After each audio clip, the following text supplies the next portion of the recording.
grabbing control of the ball, coach. Pag ikaw ang coach, ito muna. Ito yung dalawa pag ikaw ang muna. coach, mamimiesta ka pagka ganito ang mga players mo. Kita mo naman ang mga numbers nila. Iikot, hindi makashoot. Ando si Asaytono. Kinaliwa pa niya itong play na to. Ayun, Akala nila baka yung NBA ni Michael Jordan yan. Nelson Asaytono is playing possessed na tapat. Iba yung Asaytono pag ginaganahan. Nag-aabang na ng second conference as we see a drive by Paul Alvarez. Sila maglaro pagka talagang relax ka. Yan, katulad naman ito eh. Tira ni Nelson Asaytono na kinuha sa balakang. Ayan, bahala na. Kulang.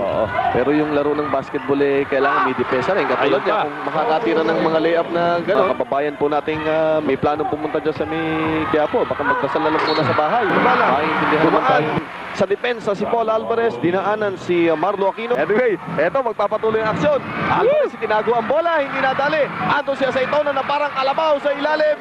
Inilagay ang bola at 5 ang sila yung kanilang 3-point shooting. At as we see this layup by Paul Alvarez, walang nagawa ang Ginebra defense. San Miguel is attacking. Ito si Asaytono. Runaway freight train. Problema talaga yung depensa. Improve ang transition defense. Ayun naman, kinuna naman sila sa labas. Naman napilitang ipasok si Paul Alvarez. Ito si Asaytono against Aquino. Sinakyan na. Nakita mo naman yung strength noon. Pwede niya itinukod yung kamay niya. Ito to si Nelson at si Marlo Aquino. Paul Alvarez tinitingnan dahil may sugat. Dahil dyan sa Amerika, actually, coach, merong silang rule na pagka may blood, tigil ang laro at papahiran o isisil yung sugat niya. Makita mo yung kanyang commitment, yung pagkahilig niya sa basketball. At dito, nag-i-enjoy siya. Hinigay kay Alvarez. Alvarez lumipad! Ginamit ang banda. Ang sarap sumama doon, talagang Mr. Excitement. Bumubuelo pa lang. Eto si Alvarez for that slam. At what a way to finish. Yung silip. Sabi ko na nga ba, yan sasabihin mo eh. Pero ayoko. Nako. Ganyan po kaanghang ang ginagawa. Ito si Nelson Asaytono. May trophy din yung third place eh. Meron. Oy, nako, Alvarez na naman. Nakita mo naman yun. Nagpapalitan si Alvarez at si Asaytono dito sa offense ng Ginebra. Na isang TV affiliate dyan sa may Bira Catanduanes. Marami tayong kaibigan dyan sa Bira Catanduanes. Isang turnover na naman. Tatlong turnover, tikit-tikit. Tinapos ni Alvarez with a yung concentration. If you don't concentrate, actually basketball is a game of concentration. Asaytono runaway, atake, and that is dalawang tira.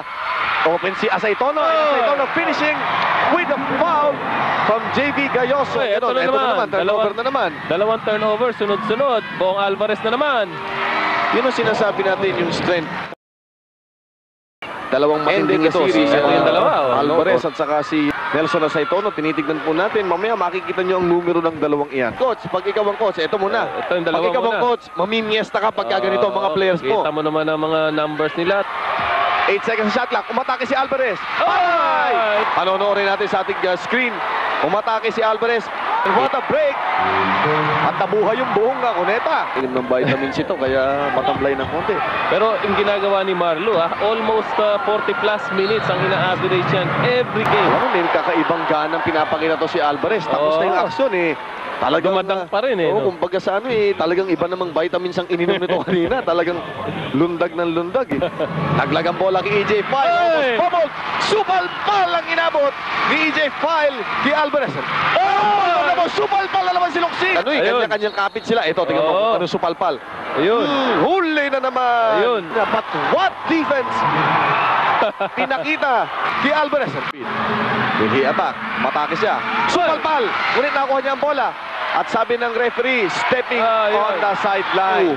Too close for comfort. Ayan, yan ang masasabi pumunta natin. Pumunta siya sa gilid. Patay sa Nelson. Again, si Bal David, matututuhan din niya yan. Score ng 24-12. Habang tinitignan natin si Samboy Lim ngayon.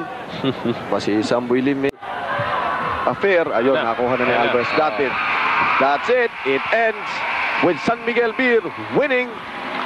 The Plum, ang ating third place Plum ay makukuha ng San Miguel Beer. And the awarding, mga kaibigan, itutuloy na natin para sa kupunan ng San Miguel Beer.